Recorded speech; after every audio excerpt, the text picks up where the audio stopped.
The U.S. Senate Judiciary Committee hearing was meant to be a routine oversight session, but it turned into a seismic clash that left the nation reeling. Senators filed into the chamber, reporters jostled below, and cameras panned restlessly, capturing an atmosphere thick with unspoken tension. Senator John Kennedy, the Louisiana Republican, sat poised, pen in hand, his eyes glinting with a mischievous spark. Across from him, Adam Schiff, the seasoned California Democrat, appeared as a witness to face questions about his tenure leading the House Intelligence Committee. What unfolded was no ordinary exchange. It was a moment of raw truth that shattered illusions, exposed failures, and ignited hope across America. When Schiff unleashed a venomous attack, calling Kennedy a thug in a suit, the room froze. But Kennedy's calm, razor-sharp response didn't just turn the tables. It dismantled Schiff's legacy, leaving him speechless and the nation transfixed. The hearing began with Kennedy probing Schiff's role in the Russian election interference investigation. The questions were pointed but procedural, until Schiff leaned into the microphone, his voice dripping with disdain. "Senator Kennedy, frankly, you don't deserve to be here. You're nothing but a thug disguised in a suit, putting on a cheap circus act." A collective gasp rippled through the chamber. Aides froze, reporters' pens hovered, and cameras zoomed in on Schiff's icy glare. The insult landed like a grenade, its echo reverberating in the stunned silence. Kennedy, however, didn't flinch. He tilted his head, a faint smirk curling his lips, like a hunter sizing up his prey. For 10 agonizing seconds, the room held its breath. Then, with his warm Louisiana drawl cutting like a blade, Kennedy leaned forward. "Senator Schiff, you call me a thug? In Louisiana, that's a compliment, especially coming from someone chasing Russian ghosts while your constituents sleep under bridges in Oakland." The chamber stirred, murmurs rising as Schiff's face twitched with discomfort. Kennedy's words weren't just a retort, they were a reckoning. He swept his gaze across the room, each sentence a flame scorching the silence. "You, who've sat in Congress for decades while California drowns in homelessness, who've preached democracy on TV while veterans in your state can't get a decent meal, you've got no right to call me a thug." Schiff shifted, his composure cracking, but the chair raised a hand, silencing his attempt to interject. "Let him continue." Kennedy opened a file, his movements deliberate, unveiling a public report like a long-buried truth. "This shows Oakland begged for federal funding to tackle its homelessness crisis, and you didn't lift a finger." Gasps echoed as he pressed on. "You claim to protect the nation from Russia, but over 60,000 people in your state live on the streets." A young woman in the audience, who'd once sent a plea to Schiff, gripped her armrest, her knuckles whitening. Kennedy's voice softened, but its weight grew heavier. "Public records from your Intelligence Committee show senior officials denying direct evidence of Trump-Russia collusion, yet you went on TV insisting you had proof, stirring chaos nationwide." A reporter whispered, "That's a heavy hit." Kennedy held up a crumpled letter, its faded postmark barely legible. "This is from Sarah, a single mother in Oakland, sent to your office twice, begging for help for her son." Not one reply. Murmurs swelled, an aide bowed their head, and Schiff's fists clenched, his discomfort palpable. Kennedy's tone turned piercing. "You call me a thug, but a thug doesn't abandon the people they swear to protect. They don't hide behind speeches while Oakland's families struggle." Schiff reached for the microphone, but no words came. Kennedy wasn't done. "I'm here for truth, not insults, and I won't stay quiet when you dismiss Americans with empty rhetoric." Within minutes, the exchange flooded social media. A teenager in Oakland, watching on her phone, choked up, saying, "He's speaking for my mom." Fox News dubbed it a pinnacle Senate showdown, while CNN called it unforgettable. Kennedy, unruffled, placed another file on the table. "This proves federal relief funds for Oakland small businesses were redirected after a call from your office." Schiff's face paled, and in the second row, a man who'd sent unanswered pleas to Schiff wept silently. Kennedy's voice grew emotional, carrying the weight of unseen burdens. "Resilient mothers line up for food rations while you preach on TV. That's not leadership, that's betrayal." Schiff sat motionless, lips pursed, as Kennedy delivered a line that stilled the room. "This isn't personal, Senator. This is real pain.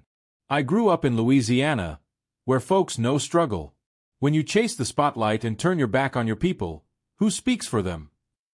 A young reporter from Oakland, tears in her eyes, whispered into a live mic, "I never thought a Republican could move me like this."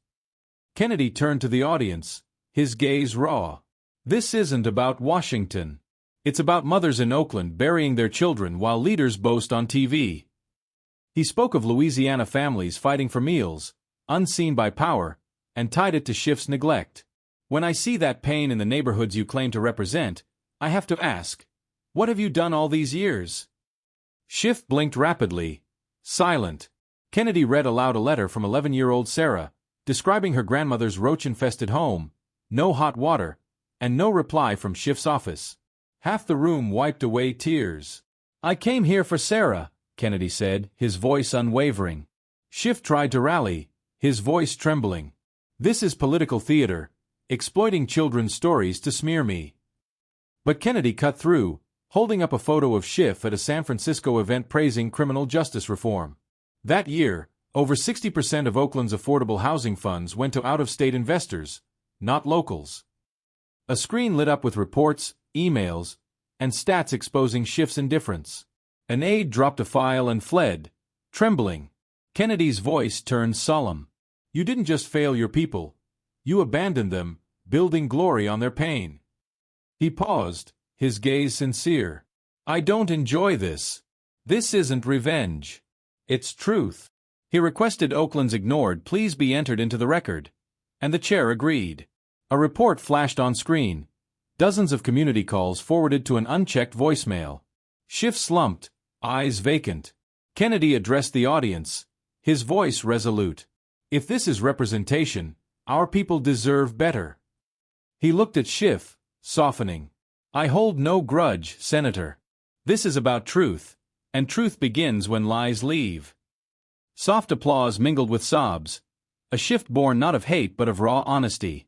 Outside, in an Oakland community center, veterans and homeless residents watched on a tablet.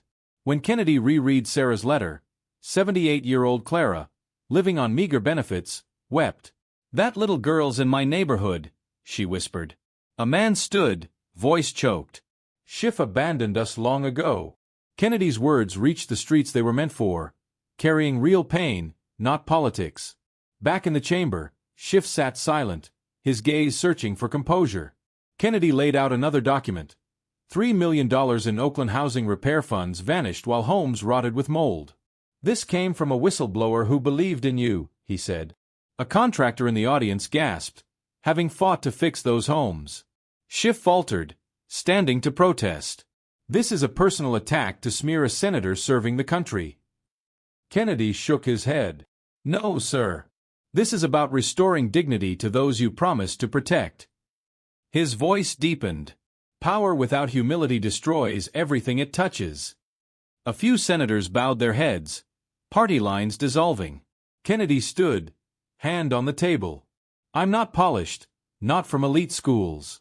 I'm Louisiana raised, among people fighting poverty. When you call me a thug, you're talking about honest folks you say don't belong here, where my mother prayed I'd reach." The audience hushed, many teary-eyed. "I'm no thug, Senator Schiff. I'm the voice of those you forgot." Schiff's hand trembled on the microphone, but Kennedy cut in gently. "One question. When was the last time you walked Oakland streets without cameras, sat with a homeless person without a speech?" Schiff couldn't answer, the question a dagger through his hypocrisy.